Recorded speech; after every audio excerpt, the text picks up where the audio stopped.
Hello friends, welcome to a brand new episode of box office memories. ഇന്ന് നമ്മൾ discuss ചെയ്യുന്നത് 1987 release ചെയ്ത മലയാള ചിത്രങ്ങളിൽ റിലീസ് സെൻറ്ററുകളിൽ 100 ദിവസം പ്രദർശിപ്പിച്ച ചിത്രങ്ങളെക്കുറിച്ചുള്ള വിശകലനങ്ങളാണ്. സാമ്പത്തിക വിജയങ്ങൾ കൊണ്ട് മോഹൻലാൽ ഏറെ തിളങ്ങി നിന്ന 1987 മമ്മൂട്ടിയുടെയും മോഹൻലാലിൻ്റെയും ചിത്രങ്ങൾ മാത്രമേ റിലീസ് സെൻറ്ററുകളിൽ 100 ദിവസം പ്രദർശിപ്പിച്ചുള്ളൂ. ആകെ 6 ചിത്രങ്ങളാണ് 87 100 ദിവസം പ്രദർശിപ്പിച്ച ചിത്രങ്ങൾ. ഇനി ഏതൊക്കെയാണ് ഈ ചിത്രങ്ങളെന്ന് നോക്കാം. 87 100 ദിവസം പ്രദർശിപ്പിച്ച ആദ്യത്തെ ചിത്രമായിരുന്നു ജനുവരി 23 തിയേറ്ററുകളിലെത്തിയ മോഹൻലാലിൻ്റെ ജനുവരി ഒരോർമ്മ.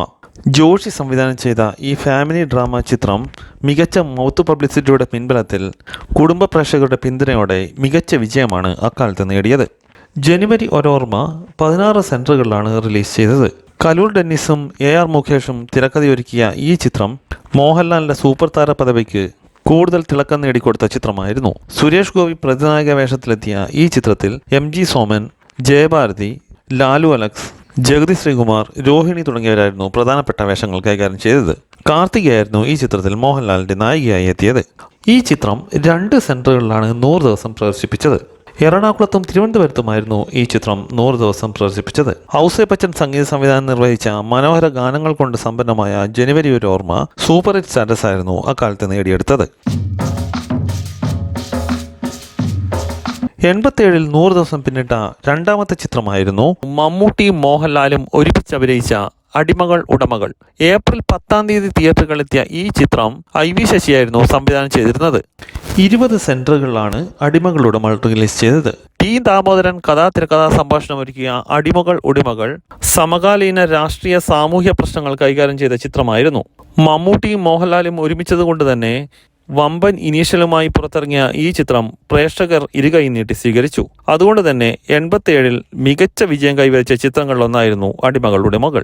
ഉർവശി, സീമ, ബാലൻ കെ നായർ, രതീഷ്, KP ഉമർ തുടങ്ങിയവരും പ്രധാനപ്പെട്ട വേഷങ്ങൾ കൈകാര്യം ചെയ്ത ഈ ചിത്രം സൂപ്പർ ഹിറ്റ് സ്റ്റാറ്റസ് നേടിയ ചിത്രം കൂടിയായിരുന്നു.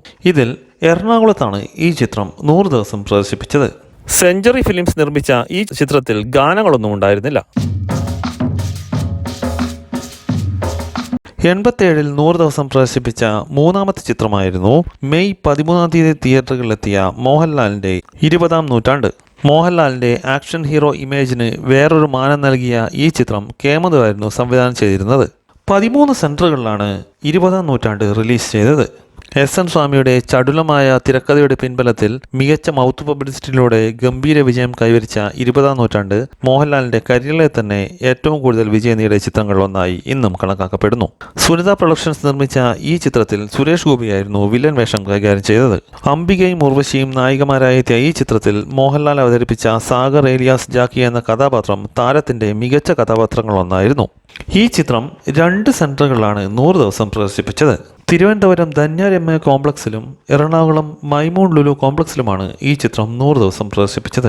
ബോക്സ് ഓഫീസിൽ ബ്ലോക്ക് ബസ്റ്റർ കാറ്റഗറി നേടിയെടുത്ത ഈ ചിത്രത്തിൽ പ്രതാപചന്ദ്രൻ, ജനാർദ്ദനൻ, ജഗതി ശ്രീകുമാർ, KPIC സണ്ണി, സുകുമാരി തുടങ്ങി നിരവധി താരങ്ങൾ അണിനിരന്നിരുന്നു. ശ്യാമായിരുന്നു ഈ ചിത്രത്തിൻ്റെ സംഗീത സംവിധാനം നിർവഹിച്ചത്.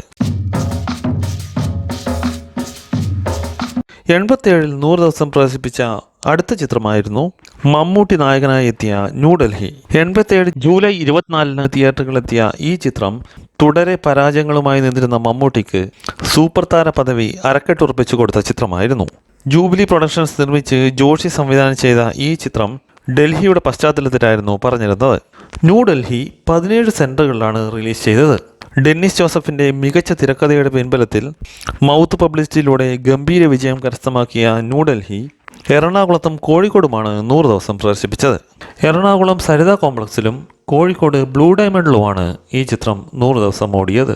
ഒരു റിവെഞ്ച് ആക്ഷൻ ത്രില്ലർ കാറ്റഗറിയിലുള്ള ഈ ചിത്രത്തിൽ സുരേഷ് ഗോപി, ദേവൻ, ജഗന്നാഥവർമ്മ, ത്യാഗരാജൻ, സുമലത, ഉർവശി തുടങ്ങി നിരവധി താരങ്ങൾ അണിനിരന്നിരുന്നു. മമ്മൂട്ടി GK എന്ന G കൃഷ്ണമൂർത്തിയായി അരങ്ങ തകർത്ത ഈ ചിത്രം തമിഴ്നാട്ടിലും മികച്ച വിജയമായിരുന്നു കരസ്ഥമാക്കിയിരുന്നത്. 87 100 ദിവസം പ്രദർശിപ്പിച്ച അടുത്ത ചിത്രമായിരുന്നു ഒക്ടോബർ 23 തിയേറ്ററുകളിലെത്തിയ മോഹൻലാൽ നായകനായ ചെപ്പ്. പ്രിയദർശൻ സംവിധാനം ചെയ്ത ഈ ചിത്രം ഒരു ക്യാമ്പസ് പശ്ചാത്തലത്തിലുള്ള ത്രില്ലർ കാറ്റഗറിയിലുള്ള ചിത്രമായിരുന്നു. 21 സെൻറ്ററുകളിലാണ് ചെപ്പ് റിലീസ് ചെയ്തത്. ലിസി നായികയായി എത്തിയ ഈ ചിത്രം തരക്കേടില്ലാത്ത ചിത്രമെന്ന അഭിപ്രായം നേടിയെങ്കിലും ബോക്സ് ഓഫീസിൽ വേണ്ട രീതിയിൽ തിളങ്ങിയില്ല. അതുകൊണ്ട് തന്നെ ആവറേജ് വിജയം മാത്രം കൈവരിക്കാനേ ചെപ്പിനായുള്ളൂ. ഈ ചിത്രത്തിൽ ഗണേഷ് കുമാർ, നെടുമുടി വേണു, കൊച്ചിൻ ഹനീഫ, സുലക്ഷണ തുടങ്ങി പ്രിയദർശന്റെ അക്കാലത്തെ മിക്ക താരങ്ങളും അണിനിരന്നിരുന്നു. ചെപ്പ് ഒരു സെൻറ്ററിലാണ് 100 ദിവസം പ്രദർശിപ്പിച്ചത്. എറണാകുളം സംഗീതയിലാണ് ഈ ചിത്രം നൂൺ ഷോയിൽ 100 ദിവസം പ്രദർശിപ്പിച്ചത്. എവർഷൈൻ പ്രൊഡക്ഷൻസ് നിർമ്മിച്ച ഈ ചിത്രത്തിൽ മോഹൻലാൽ മികച്ച അഭിനയമായിരുന്നു കാഴ്ചവെച്ചിരുന്നത്. 1987 100 ദിവസം പ്രദർശിപ്പിച്ച അവസാനത്തെ ചിത്രമായിരുന്നു മോഹൻലാൽ നായകനായെത്തിയ സത്യനന്ദിക്കാടിന്റെ കോമഡി എന്റർടൈനർ നാടോടിക്കാറ്റ്. നവംബർ 6-ാം തീയതി തിയേറ്ററുകളിലെത്തിയ ഈ ചിത്രം സമാനതകളില്ലാത്ത വിജയമായിരുന്നു അക്കാലത്ത് നേടിയിരുന്നത്. 20 സെൻറ്ററുകളിലാണ് നാടോടിക്കാറ്റ് റിലീസ് ചെയ്തത്. കോമഡി ചിത്രങ്ങൾക്ക് വേറൊരു മാർക്കറ്റ് സമ്മാനിച്ച സംവിധായകനായിരുന്നു സത്യനന്ദിക്കാട്. അതുകൊണ്ട് തന്നെ മോഹൻലാലിൻ്റെയും ശ്രീനിവാസിൻ്റെയും ദാസനും വിജയനും എന്ന കഥാപാത്രം പ്രേക്ഷകർക്കിടയിൽ അത്രമാത്രം സ്വീകാര്യതയായിരുന്നു അക്കാലത്ത് നേടിയെടുത്തത്. കാസിനോ നിർമ്മിച്ച ഈ ചിത്രത്തിന്റെ തിരക്കഥാ സംഭാഷണം ശ്രീനിവാസനായിരുന്നു നിർവഹിച്ചത്. മികച്ച മൗത്ത് പബ്ലിസിറ്റിയിലൂടെ ഗംഭീര കളക്ഷൻ സ്വന്തമാക്കിയ നാടോടിക്കാറ്റ് അക്കാലത്ത് ബ്ലോക്ക് ബസ്റ്റർ വിജയമാണ് കരസ്ഥമാക്കിയത്. ശോഭന നായികയായി എത്തിയ ഈ ചിത്രത്തിൽ ഇന്നസെന്റ്, തിലകൻ, ക്യാപ്റ്റൻ രാജു, ജനാർദ്ദനൻ, മാമുക്കോയ തുടങ്ങി നിരവധി താരങ്ങൾ അണിനിരന്നിരുന്നു. ഈ ചിത്രം എറണാകുളത്തും തിരുവനന്തപുരത്തുമാണ് 100 ദിവസം പ്രദർശിപ്പിച്ചത്. മികച്ച ഗാനങ്ങളുള്ള ഈ ചിത്രത്തിന്റെ സംഗീത സംവിധാനം ശ്യാമായിരുന്നു നിർവഹിച്ചത്. ആകെ സംവരം നോക്കുമ്പോൾ 87 100 ദിവസം പിന്നിട്ട 6 ചിത്രങ്ങളിൽ 3 ചിത്രങ്ങൾ ബ്ലോക്ക് ബസ്റ്റർ സ്റ്റാറ്റസ് നേടിയപ്പോൾ 2 ചിത്രങ്ങൾ സൂപ്പർ സ്റ്റാറ്റസും 1 ചിത്രം ആവറേജ് വിജയം കരസ്ഥമാക്കി. ഇത്രയുമാണ് 1987 100 ദിവസം പ്രദർശിപ്പിച്ച മലയാള ചിത്രങ്ങളെക്കുറിച്ചുള്ള വിശകലനങ്ങൾ. ഈ വീഡിയോ നിങ്ങൾക്ക് ഇഷ്ടമായെന്ന് കരുതുന്നു. വീഡിയോ ഇഷ്ടമായവർ ചാനൽ സബ്സ്ക്രൈബ് ചെയ്യുക. നോട്ടിഫിക്കേഷന് വേണ്ടി ബെൽ ഐക്കൺ ക്ലിക്ക് ചെയ്യുക. മറ്റൊരു വിഷയമായി അടുത്ത വീഡിയോയിൽ കാണുന്നതുവരെ നന്ദി, നമസ്കാരം.